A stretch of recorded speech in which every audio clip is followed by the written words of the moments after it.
Hey, what's going on, ADPI Nation? I have another incredible guest for you on the Active Duty Passive Income Podcast. My name is Kevin Brenner. I am the host. I am the bus driver for today. And today we have Marine veteran Max Emory, and he's going to be talking to us about something that's a little bit overlooked in the real estate industry. I mean, he's a can't even talk. Successful military real estate investor already, and like I said, Marine, once Marine, always Marine.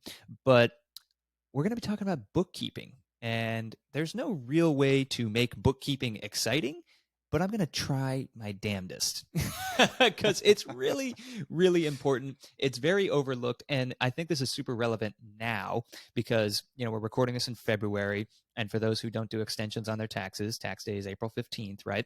So this is where, like, now, literally now, you should be getting all of your bookkeeping. You should have been bookkeeping throughout. If you have a rental portfolio, you might want to hire a bookkeeper. But if you're just doing it yourself, you should have all of that throughout the year for 2022. You should be reviewing those files now, and getting your Schedule E's together and all of that stuff for your accountant or your tax professional or whoever you have. Getting that stuff together, figuring out what you spend on maintenance and this and that. If you have a property management company, a lot of the times they'll do some of this for you. So it's kind of like a collection of documents kind of a thing. But this is the time to do it. So you're not scrambling April 1st trying to figure out like, oh, God, I got to do all this stuff. So keep that in mind. But Max is going to be here to give us some practical and tactical tips for people who do self-manage. To get their books in order and make sure that they're good to go, so tax time is not stressful, or it's not nearly as stressful as it has to be. So Max, welcome to the show. Thank you so much. Excited to be here. Excited to get it going. Yeah, so let's jump in like we always do in the ADPI podcast. I want to learn about you. So tell me about your military background and tell me kind of why and how you got started in the real estate game. Sure, man. Sure. Yeah. So, taking it back, engineer by trade, from South Carolina, started working as an engineer fresh out of college, had the Marine Corps on the mind, had tried actually in college to join the Marine Corps. But I had something in my medical record, that wouldn't allow me. It was like a disqualifier. It was, a condition with my back. And so, started working as an engineer, Savannah River Nuclear Solutions down in South Carolina. About 3 months into it, I was just bored out of my mind. No offense to engineers. It's an awesome field, but I was just super bored. Kind of wanted to get out there and do something a little more active. And if I could serve my country, then, that's an awesome bonus.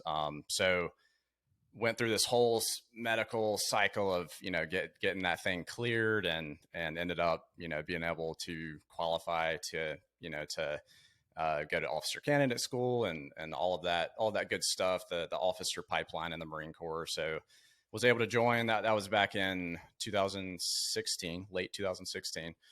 So I went through the whole pipeline, became an artillery officer, served for a little over 4 years.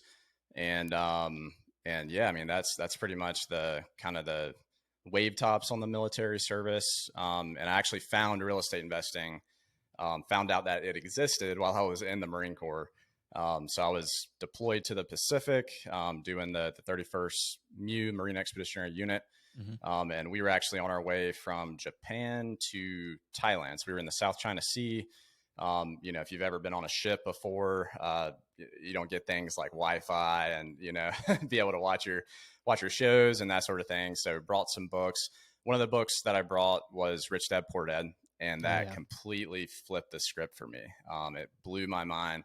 I was like, wow, there's this whole other world out there. And I was kind of on the Dave Ramsey thing, kind of on those steps and saving a ton of money, especially over deployment, not much to spend money on. So saved a ton of money over deployment.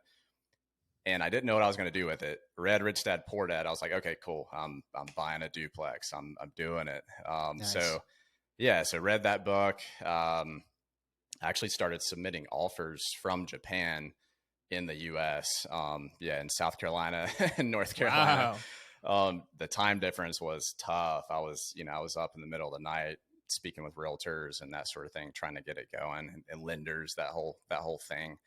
So yeah, ended up, I didn't close on one while I was still in Japan, but we got back, and maybe a month later from getting back, closed on the first duplex, and it was kind of off to the races from there. Yeah, yeah. So it's interesting because a lot of people in our community, when they are overseas, they are underway or they're whatever, they always use that as an excuse. It's like, oh, I'll get into real estate investing when I whenever I get back stateside or whenever I have more time or insert X excuse here. Mm. But you found a way to overcome that. What were some of the things, some lessons learned while you were looking for deals in serving in Japan? Did you know, for example, that like, hey, I'm getting out in the next couple months and I'm going back to South Carolina and this is where I want to be? Was that kind of it, or were you kind of in that exploring, looking phase and let me invest in South Carolina because that's where I'm from?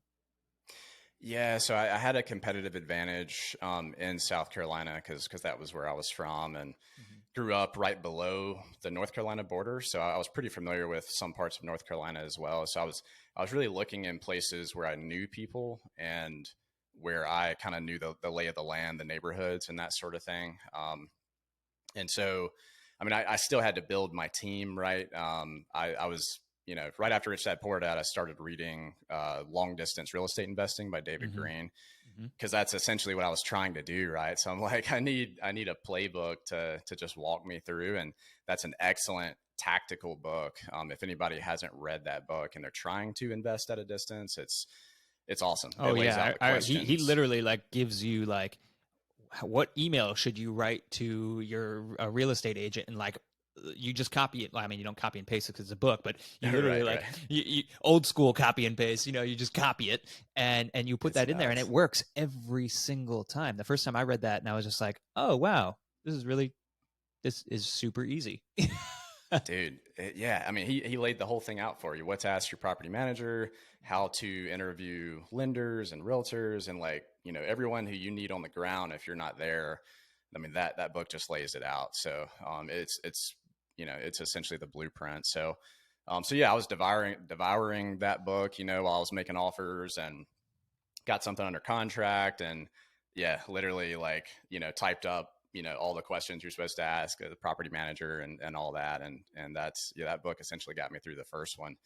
And as far as kind of getting into it from a distance and from Japan, and talk on the phone with realtors in the middle of the night, that sort of thing. um there's actually something that Brandon Turner says, so I'll probably butcher it, but if you really want something, you'll find a way, right? If you don't, you'll Yeah. find an excuse. It's something to that effect.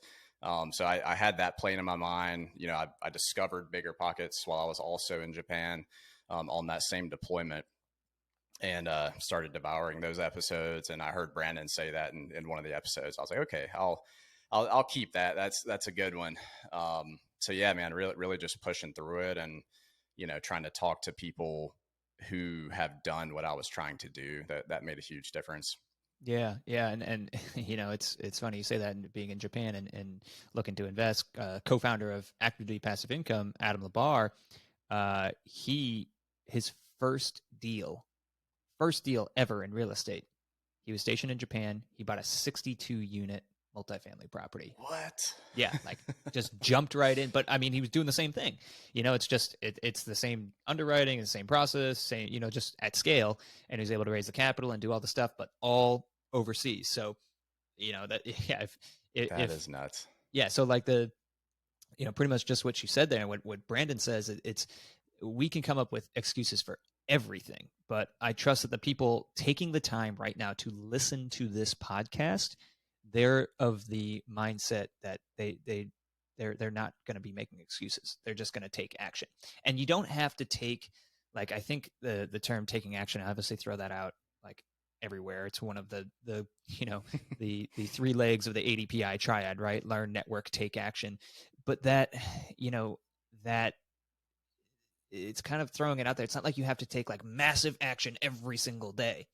Just even doing the little things, like if you're overseas and emailing 5 realtors and scheduling appointments, that like it that literally takes you 10 minutes. You have a copy and paste email script, you go and find these realtors and you send it out there and you say exactly what you're looking for, email them your criteria. That's it. 10 minutes. and it's that action step is going to move the needle forward for you.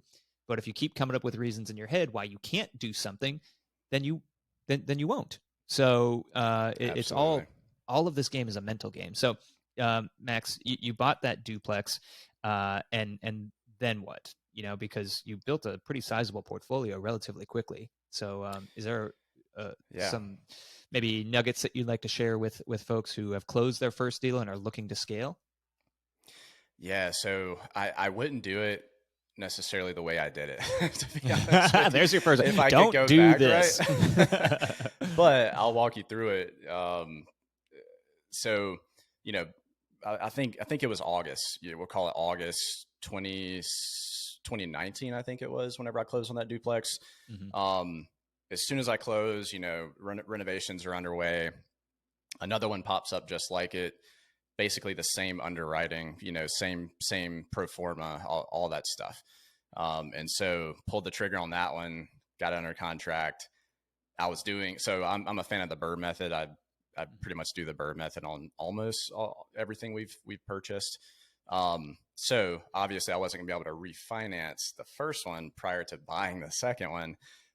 So I was like, man, I don't have the money. So I was asking around, and I didn't know raising money was a thing at this time. I was just like, I have a good deal and I need money. So I'm just going to ask people. And so I basically went around asking for money, super uncomfortable. Started with family and friends and that sort of thing. And so my wife now, she was my girlfriend at the time, and she had just moved in with me in California where I was stationed. And asked her. I knew her dad had kind of an entrepreneurial background and spirit. So I was just like, would your parents want to invest in this? I think I only needed $30K, so not a huge amount of money. And so and they ended up investing. So it was her mom and her dad, they each put in 10,000 to get me to my 30K. Wow. And I was able to close on it. Thankfully, So you got your girlfriend to invest in a deal with you? I did. Dang. Yeah. She's always been super duper supportive of this stuff, and that's amazing. Yeah, she's been a rock in this process. Yeah. So, oh wow, that's incredible. Yeah. So and that's the thing with raising capital. Like the first time you do it, you always feel like you're asking for money. And I always say you're never asking for money, you're providing an opportunity. And if you can flip that switch in your mind, the money comes to you. It really, really does, because everyone is constantly thinking about what to do with their money. I mean, I'm always thinking about it. I just, a month and a half ago sold one of my assets, and I'm just like, oh my God, what do I do? Like, what do I do with this massive chunk of money? Like, it's stressful. It's like, golly, what, you don't think it's funny. Like, you think like not having money is stressful, and it sounds like conceited and like I'm like a 1%er now, but it's like, no, kind of having money is stressful too. Like just sitting there as an investor. Yeah. I think as a saver, you're just like, yeah, I'm comfortable in like this thing. If I'm a Dave Ramsey type, but I'm not. For sure. I'm an investor. I'm constantly looking to make that money work for me and make money move. So like when that money's not being deployed and I have it, I'm just like, ooh, what do I do? Totally. I'm like allergic to cash. Yeah. I know. Seriously, I have my reserves, and anything over that reserve amount, I'm like, I gotta put it somewhere. Like it's like you said, it like makes me anxious. I'm like, I gotta put it to work. Like I can't. Yeah, because everyone has their number. Yeah, like everyone has their reserves, their number. Like, hey, listen, like, and we're talking like healthy reserves. We're talking like, hey, medical emergency. We gotta something that's gonna, at least, what I tell people is at least 6 months of living expenses, probably plus another 30% for just in case emergency something happens. Then anything on top of that, there's no need to just hoard cash. It's actively losing money to it. Like it's actively losing value to inflation. Put it to work, whether it's a whole life insurance policy, that's whether it's another real estate deal, whatever it is, just put it to work, because at the end of the day, time is the commodity. And the earlier you invest, the more you'll be able to, bear the fruits of that labor, if you will, of just finding that deal. and just holding on to it just makes no sense. Mm-mm. And it's funny, there's someone close to me, and I'll go off on this tangent, but there's someone close to me who had over $100,000, and they just gave it to was it Morgan Stanley financial Mm-hmm. advisor. But they told the financial advisor, I wanted to be like, give me the least risky option. Like they were like allergic to risk, right? So they put, the Morgan Stanley, you tell them what to do, they'll do it. They put it in this, savings account that accrued 0.01% APY. Oof. And it was the safest possible account that JP Morgan had. And we looked at the statement, and in 3 years it's made like $10 a year, and this person freaked out, and they're like, wait, what? This isn't Oh, man. growing. And they talked to the advisor, and the advisor's like, well, you said I did exactly what you told me. And that person, to be fair, the advisor's not wrong, like, but like, Yeah. the general public just thinks that, like, the people who are so risk averse, it kills them. And that's 3 years of potential growth just gone nowhere, like Mm-hmm. nowhere. So anyway, tangent over. Dude, that happens so often. I've So seen that often. as well, especially within like people who are close to you. Mhm. And you never want to tell somebody else what to do with their money, right? But it's kind of hard when people are close to you because you want the best for them, and then they do something like that, and it's like, that's a painful lesson. But we Bro, kind of I tell avoided people it. what to do with their money on this podcast every damn week. As you should. Actually, no. Now I have to put a disclaimer. This is not financial advice.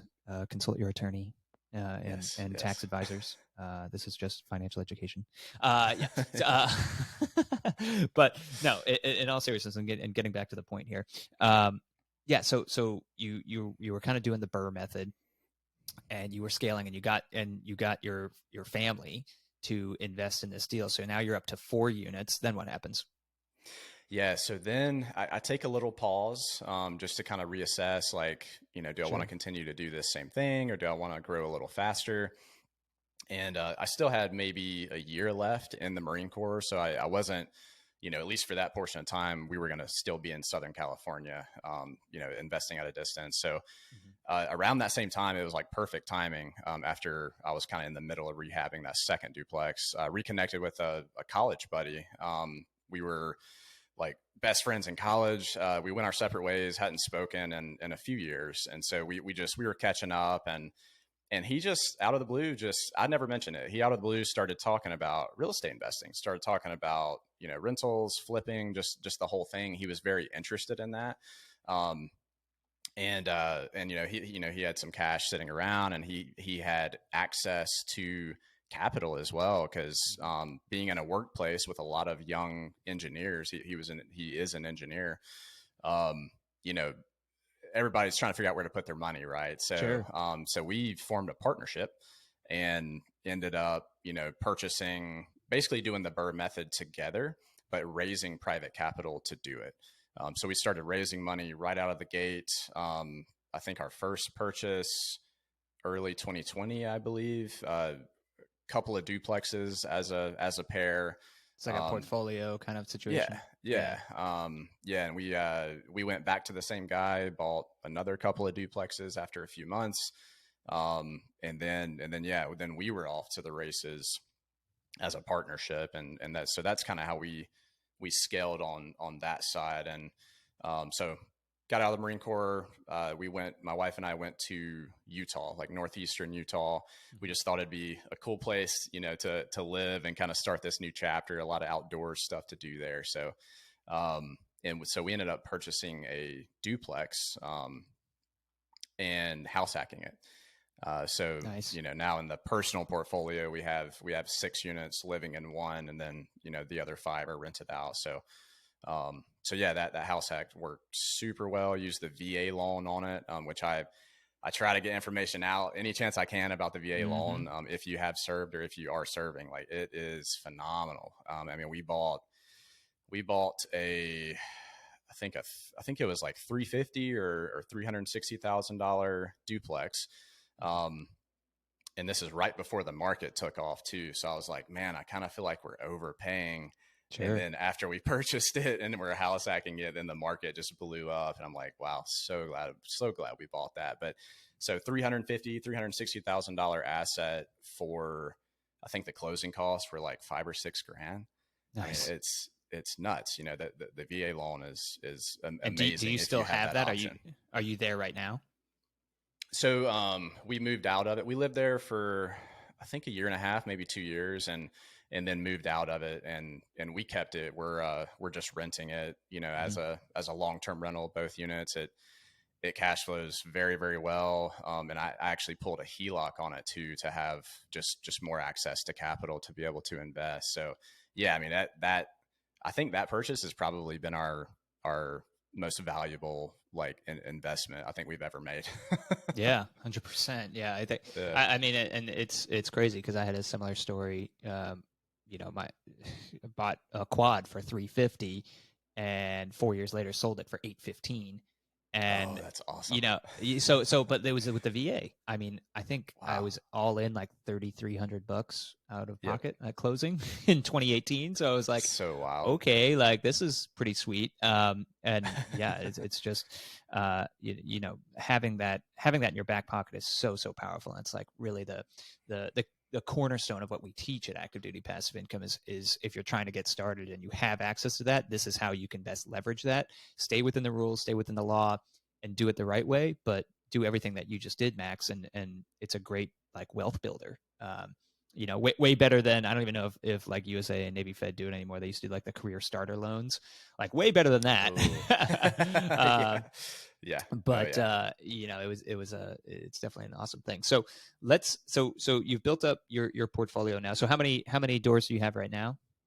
So we have 22 doors right now. So actually my wife and I are closing on another house hack tomorrow. Oh, nice, So we're congrats. Yeah, thanks, man. I appreciate that. So yeah, with that purchase, it'll be 22 doors, and of course, we'll be living in one of the doors. Sure. Yeah. That's awesome. And you're still in the Utah area, or are you somewhere else? Yeah, we bounced around a lot, man. We're in North Carolina now, so kind of wanted to get closer back to family, Sure. we love the mountains, just outdoors scene in general. So yeah, we found a nice spot in North Carolina, right outside of Asheville, and Perfect. that's where this house hack will be. Awesome. That's incredible.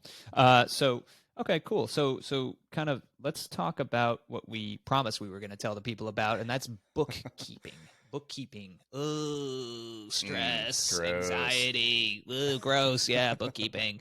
Um, what drew you, or was it just the engineer mindset and kind of the math brain? Did that draw you to bookkeeping and actually starting this as a business for yourself, or was it just like the necessity of, hey, I have these rentals now and someone's got to do it, and you just got good at it? Yeah, so I think a little bit of both.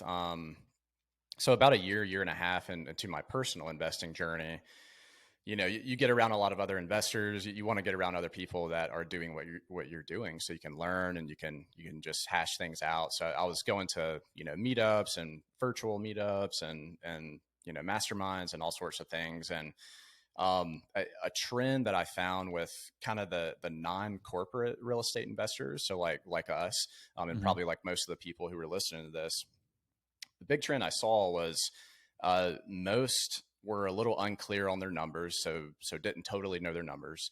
Most had cash flow issues, and most didn't have enough time because they're working a full-time job or maybe a part-time job. They have families. They're also doing real estate investing, and even if you're someone who does real estate investing full time, until you scale, you're probably pretty short on time. So those three things, I was like, okay, I've always nerded out on numbers, nerded out on finances, especially. So I'm like, okay, what's kind of something that I can create that will help with these issues? So maybe not solve the issues, but at least help with them, kind of with my tribe, with real estate investors. Sure. So yeah, that's Time Capital Bookkeeping and CFO Solutions was essentially born out of that. So I went through a course, got certified. Worked it as a freelancer for a while, just kind of testing different things out, seeing what worked, seeing what didn't work. And then eventually, brought on team members, scaled the business, and now, yeah, this is my bread and butter business. Love real estate investing. I'm still heavily involved in real estate investing, but yeah, this is really my bread and butter. That's awesome. So it's not tax services. It's just bookkeeping, right? Correct. No tax services, no property management, things like Sure. that. Like just purely accounting, bean counting, bookkeeping, whatever you want to, whatever you want to So call it. yeah, so let's talk about this. Why is bookkeeping important, and at what stage should an investor in their investing career consider bringing on a professional bookkeeper like yourself? Mm, man, yeah, I get asked that second question all the time. So bookkeeping, it's important because so if you don't have a set of bookkeeping records, whether it's just an Excel spreadsheet or it's QuickBooks or it's Stessa or, whatever, Appfolio, whatever it is, if you don't have something tracking what's coming in and where it's coming from, what's going out and where it's going to, and then what you're keeping, you really don't know where you're at financially in your business. And personally too, you should be doing this personally as well. Through a budget or what, however you want to do it. But yeah, it's that first step. I mean, you really can't even manage your cash flow unless, or, have the knowledge to say, okay, I'm going to pull the trigger on this next investment responsibly if you don't know your numbers. That everything starts with knowing your numbers, and you can't know your numbers without bookkeeping. Yeah, yeah, 100%. I mean, and you mentioned a couple of tools there. So personally, I'm a big fan of Mint for my personal stuff, and I've heard of that one. my wife and I track our net worth monthly. We track our personal expenses. We figure out what we're spending money on. We have budgets in there. We know when we go over budget on something. We know when we're under budget on something. Like it's very detailed, and it connects all of our accounts, which is really cool. And then Awesome. for the other side, Stessa is a great tool I've used in the past to, all of our accounts for the real estate is hooked up into there. Now I have a property manager, and they do a lot of this. So like any maintenance or anything like that, it's all it's all written out on those financial statements. But you can log into Stessa, and Stessa reads that, and it knows that this is maintenance on this property, on this unit, and all of that stuff. And then it's just a matter of updating those records at least once a quarter and making sure that everything's good to go. But pretty easy to make Absolutely. happen. And I would also say, like, if you don't know what you have money coming in and going out, and we talked about at the top of the show, but like for tax purposes, I mean, when you work with an accountant, your accountant's not the one that's going to do your bookkeeping unless you pay for that service. Like your accountant's going to say, like, hey, give me all your give me your cash flow statements, your P&L. And if you're like, what is that? Then they're going to be like, you need to get that, or we're not going to be able to deduct anything from, like we need that, because we have to fill out the Schedule E for long-term real estate investing. So it's like, you got to do that. So that second question, like, when should people get involved with a professional? Yeah. So if there's kind of, every situation is very specific, especially for real estate investors. You can have a real estate investor with one property and they kind of just do it on the side. Or you could have, we have a client with right around 200 rental units, and, they flip 20 plus properties a year, kind of the full spectrum, like I just call it like the mom and pop or like non-corporate real estate investor space. It's so drastic. So for the individual, you really need to assess really those three things that I brought up. Do you know your numbers? And so if you don't know your numbers, per property and then kind of overall, why don't you know your numbers? Is it because you don't have enough time to do your books? Do you have time, but you're just like allergic to it? You just like, I just don't like it. I mean, there's people that, yeah, there are investors who don't like numbers. Yeah. I mean, that's fine. Oh yeah. There's a lot. And especially in partnerships, you have those complementary partnerships, the number person, and then the, raising capital person or whatever it is. But yeah, you really just need to kind of exercise some self-awareness. Just why don't I know my numbers? And, do I have the cash flow to support possibly hiring a professional to do this? And, you mentioned kind of going to a CPA to, and you don't really have your financial things that you need in order. A lot of CPA firms out there they will do it for you. And I have friends who have kind of fallen into this. But you kind of need to be aware of that situation, because they may be charging $150 an hour to do something that you could have gotten a lot cheaper. So yeah, exactly. I mean, I've seen that situation so many times.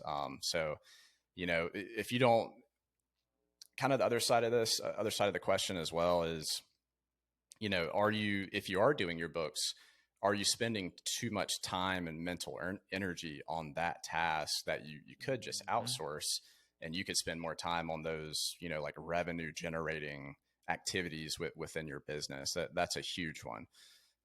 So it's, kind of have to weigh that whole picture. Yeah. And I'll go on and put this caveat out there that, for long-term rental real estate, the bookkeeping is relatively easy. I mean, we're talking rents coming in, mortgage and expenses going out, maintenance expenses going out.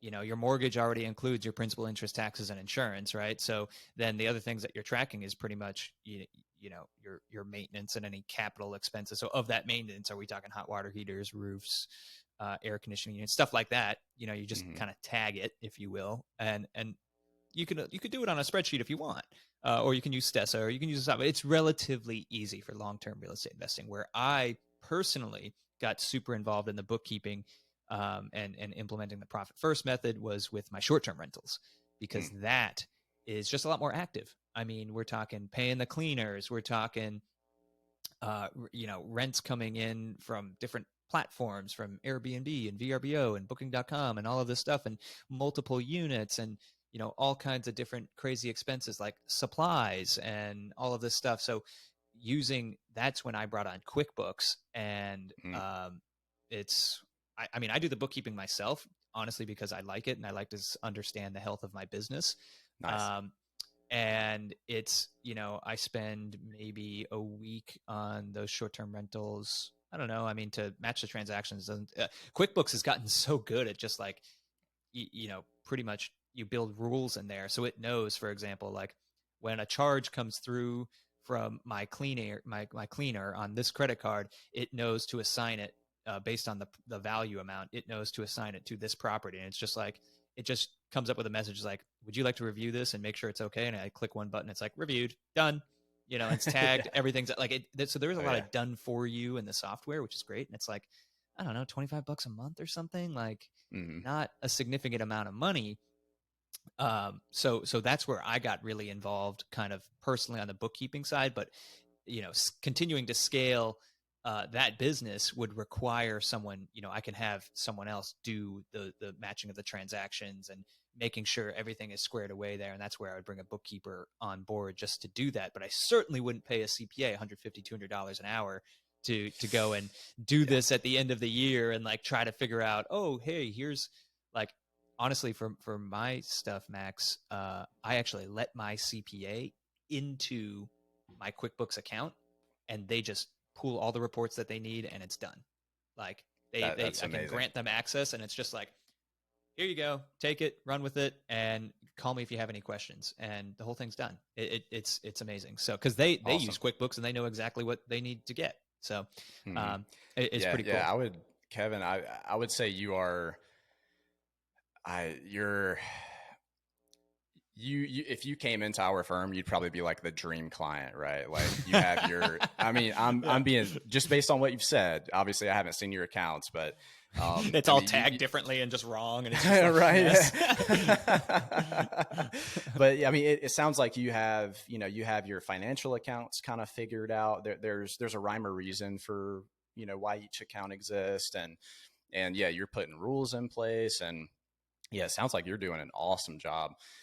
It's really when especially just investors just starting out, let's say, 0 to 10 units, or whatever it is, maybe they still have everything coming through a personal checking account.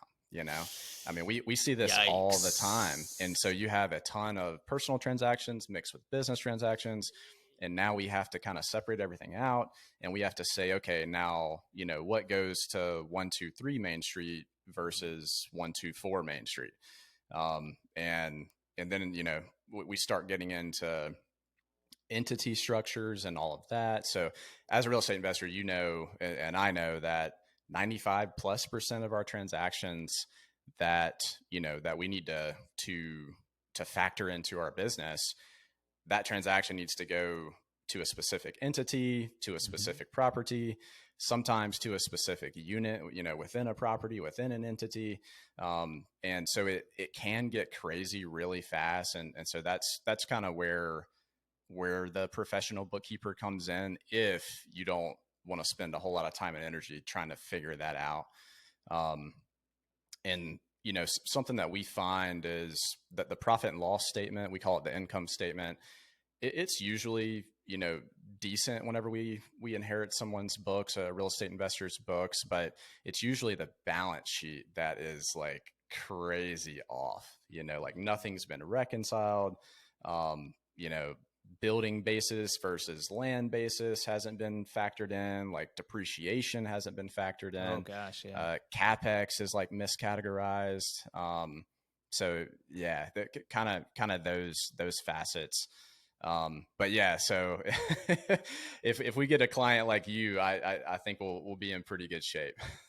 And another benefit of staying on top of your numbers, not only personally to figure out how your business is doing, but if you're ever looking to refinance the asset or go through a disposition and sell the asset, you want to, if you're selling an asset that is designed for investors, duplex, triplex, quadplexes, things like that, most savvy buyers, are going to ask for a P&L. They're going to ask for something. And if you have to be like, oh God, I have to go and whip this up and do all this stuff. But if you have your QuickBooks set up or something and you just print off a report, I mean, even personally, I'm going through, we're looking at purchasing residential assisted living homes, and Awesome. We're working with a seller right now. And the seller goes and sends, I mean, these are, multi-million-dollar homes and assets with, they're doing $60,000 to $100,000 a month in revenue. And he's sending Excel spreadsheets. And I'm like, yo, Oof. no, I want a P&L from an accounting software. I don't care which one, but I don't want to see something that can be manipulated by just you typing in numbers. Like 100%, 100%. Like that is a deal killer for me. Like if you don't have that together, then you're not serious. You're not serious. Don't call yourself an investor. So, yep.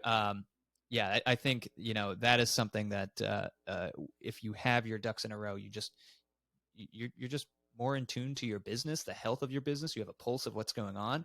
And when it is time to sell, you can easily get the information to prospective buyers, make their process easier, and it makes everyone's life easier. So, yeah, there's so many benefits to having professional bookkeeping, even just any bookkeeping, but if you need it, professional bookkeeping, on board. So that's some really good points that Max, you brought up there. So I love that.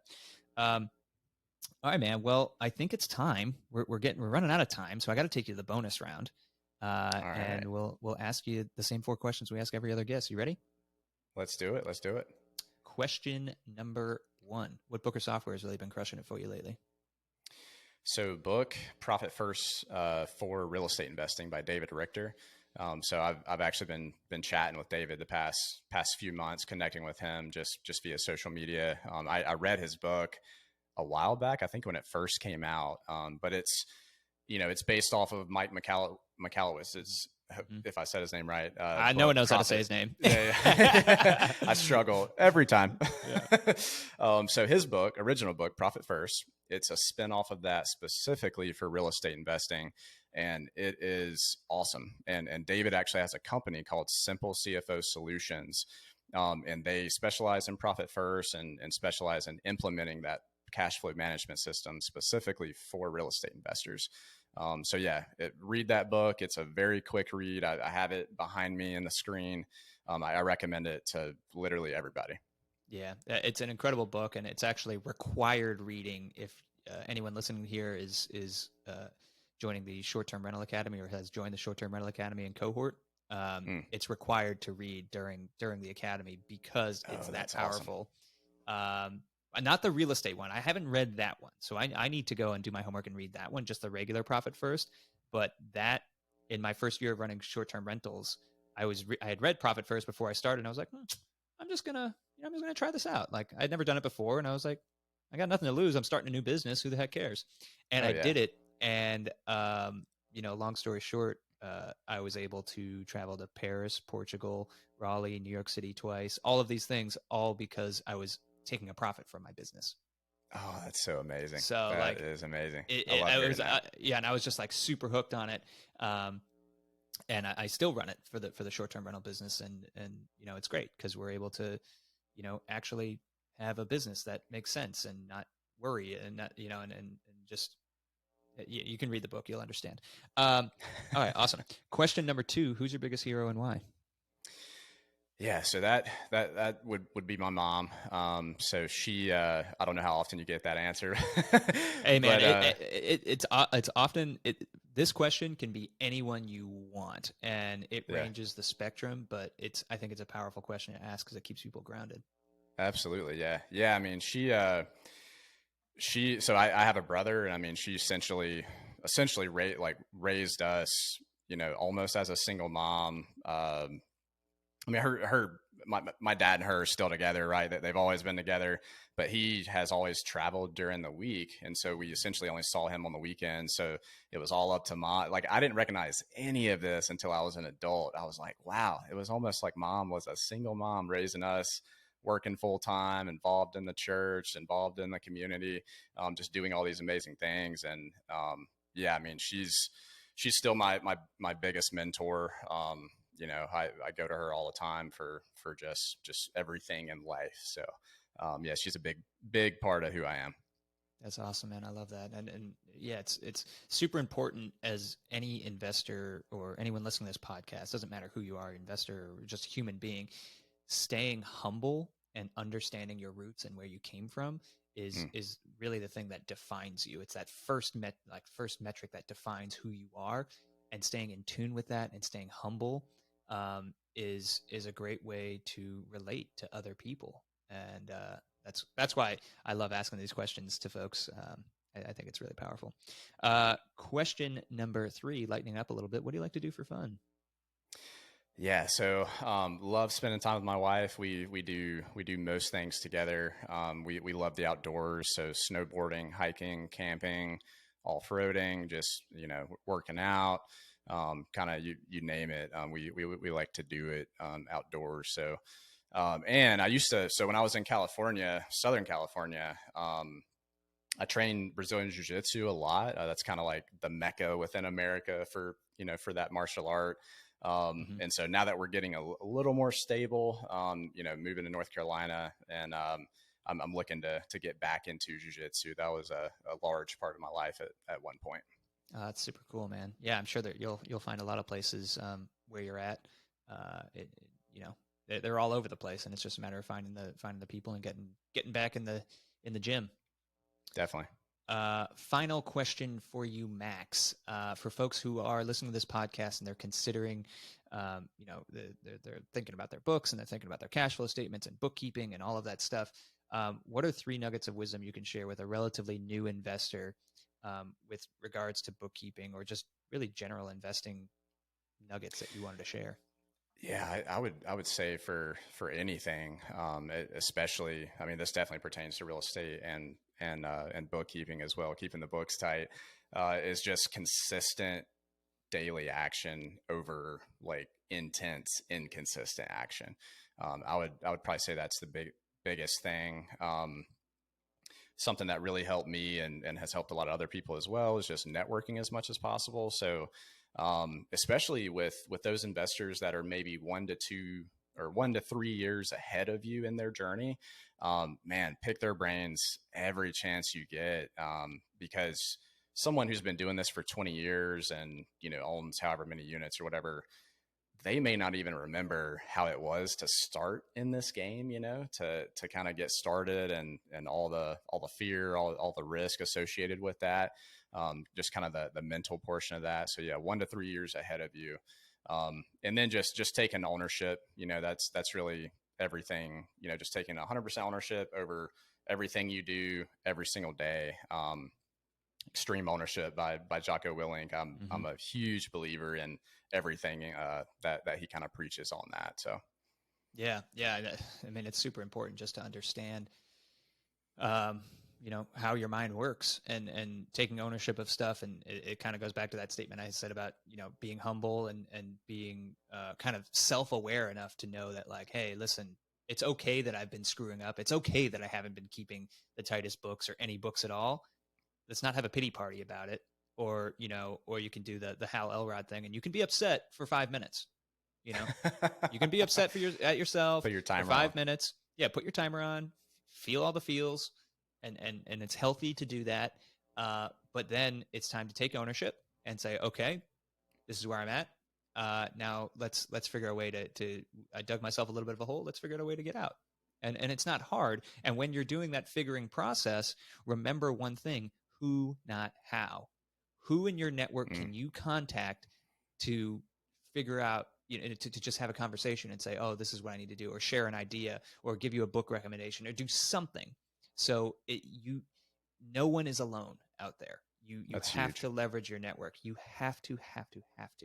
And that's what I'm constantly thinking about. Literally part of my day, time blocked into my day, is a who, not how, where I have 30 minutes and I just sit there and reflect and say, okay, here are the problems that I'm facing right now. Instead of, banging my head against my desk trying to figure out how to do it myself, who can I call? Who can I text?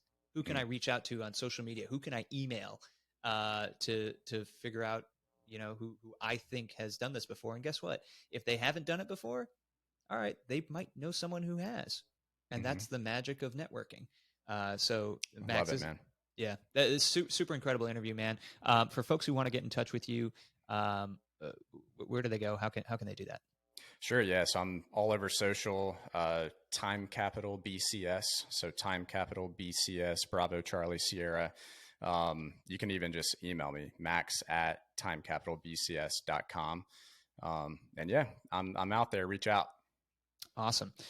Max, thanks so much for coming on the show. We super appreciate it, and I'm sure we will be talking again shortly. Awesome. Sounds good, Kevin. Thanks so much for having me. I appreciate the opportunity. No worries, brother.